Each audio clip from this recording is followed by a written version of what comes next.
condamnation de principe. Deuxième bi mooy l'attitude du procureur de la République. Voilà un procureur boo xam ne kenn xamul ban façon procureur la balaa may dee mu jóg taxaw dinaan day fas kanam ne day menacer nit ñi kan la fi mën a menacer moom ab simple fonctionnaire la qui rend la justice au nom du peuple sénégalais. munoo nag ne da ngay rendre la justice au nom de quelqu'un te kooku amul sañ-sañ ne ni nga koy defee neexuma loolu il se trompe dina ko dégg ilaa yow mi diin. ñaareel bi mais matière à autosaisine yi bëri na fi waaye wax ma autosaisine. saisine yi dossiers yi nekk sur sa table kenn xamul nu mu toll. mu ne ko fi ñukk dinaa la limal léegi quelques dossiers. mais li ma la bëgg wax mooy en matière d'injure publique le procureur ne peut pas s'autosaisir. ñi ñu tudd. ñoom rek a mën a déposer une plainte. bañ na ba suñu retirer seen plainte l'action est éteinte y compris l'action publique.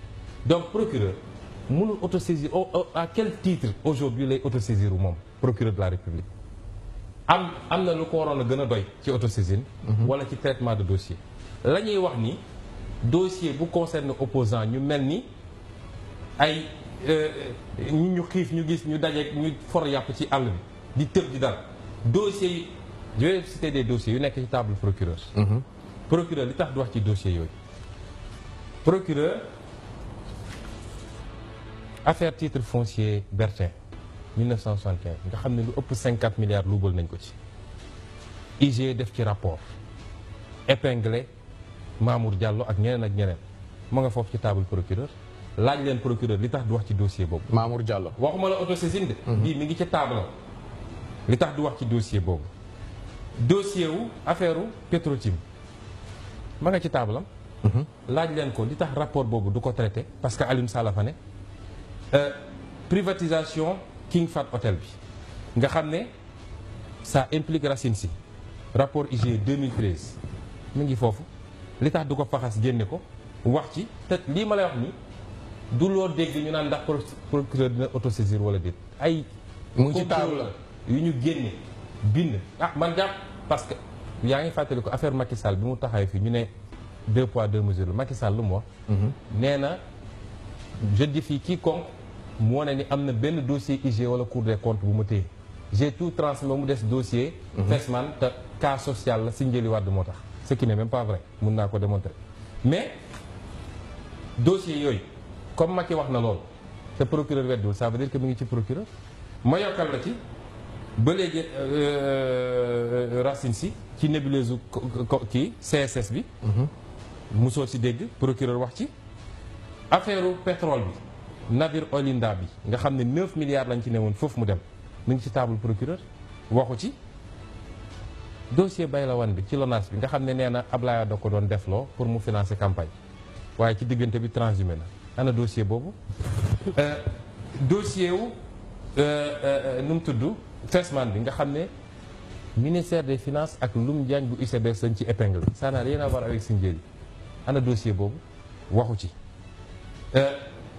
29 milliards pour daj lan moo tax autosaisirul c'est beaucoup plus important ci li ñu wax du ay injure publique ak diffamation procureur anamu ma nga toog fi mu toog naan day dem seetaani match football ay Russie ak lu nekk yu kenn xamul l'affaire Sécuriport nga xam ne épingle nañ ci Ousmane Ngom bi muy nekk ministre de l'intérieur ci diggante bi transhumé na ana procureur na ci wax dossier wu malversation Sénélec yi période 2003-2009 ñu épinglé ci Samuel Sarr ak Mina Distribution ana procureur boobu jamono na wax ci dossier yooyu Cour des comptes épinglé na caisse de dépôt et consignation ci dossier yoo xam ne encore Racine Sy moo ci nekk procureur waxu ci rapport OFNAC 2014-2015 épinglé na Omarou Anne bu COUD ci montant yu am solo épinglé Siré Dia bu Poste ñooñu tey ñooy organiser ay meeting 300 millions ci Sénégal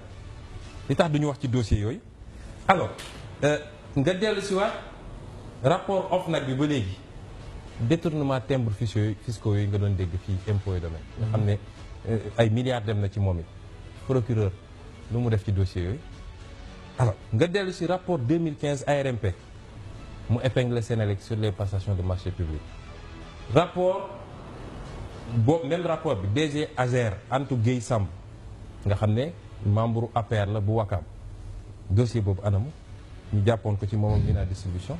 pourquoi procureur autosaisirul ci dossier Prodac bi ci dossier visa entrée yi.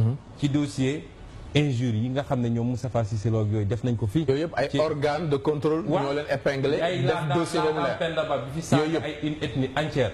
dossier yooyu ana procureur ñu bëgg ñoo rey fii naan dañuy jaay appliquer loi. Penda Ba dès qu'on parle de d'opposants ñu tëb ba pare ne kenn du ci wax ñun dinañ ci wax nag moo tax. les mots de la justice est malade et gravement malade. man j'encourage l'union des magistrats parce que ñoom ñoo mën a mener le combat avant tout. la ñuy xaar ci ñoom bi ñu jëlal exemple impôt bi ñu toogee ba gis ni impôt ñu ngi fay yàq.